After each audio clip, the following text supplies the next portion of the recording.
Dans cette situation-là, en l'occurrence, tu as trouvé des incohérences, c'est ce qui t'a poussé à faire tes recherches. Mais on a quand même beaucoup de récits qui sont racontés, que ce soit des sœurs, des frères, même des personnes qui ne sont pas musulmanes, des personnes qui ne sont pas croyantes, qui vivent des expériences qui sont inexplicables aujourd'hui, ou du moins qu'on pense inexplicables par la science.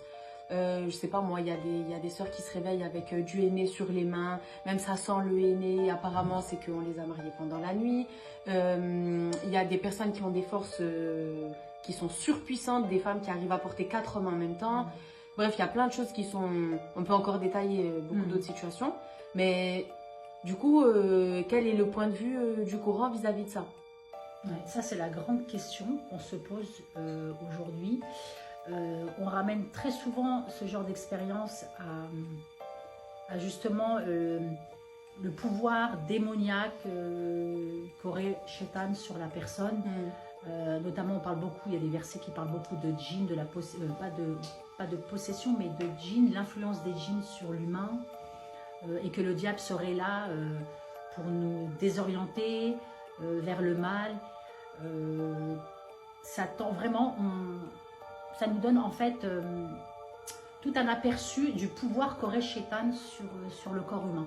D'accord. Et surtout, comme tu dis, effectivement, lorsqu'on n'a pas d'explication scientifique sur la question de la personne qui se lève avec le henné sur la main, une femme toute frêle qui a un pouvoir surhumain et qui peut éjecter 4 hommes à la fois. J'ai eu ce genre de cas, enfin de cas.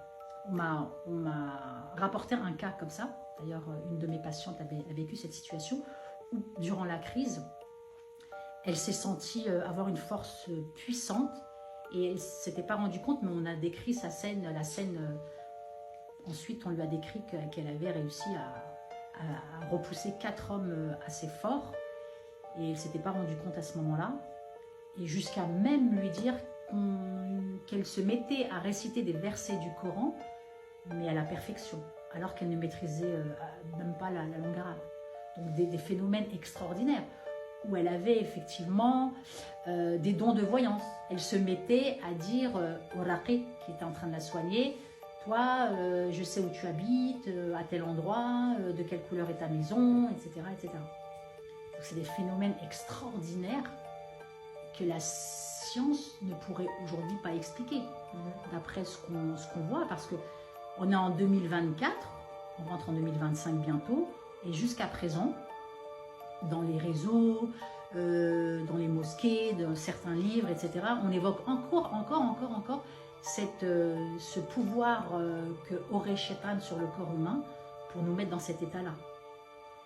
Et c'est vrai que c'est super impressionnant et frustrant quand on n'a pas de réponse scientifique, concrète. Bah forcément, on va se retourner que sur les récits, les hadiths, les versets du Coran.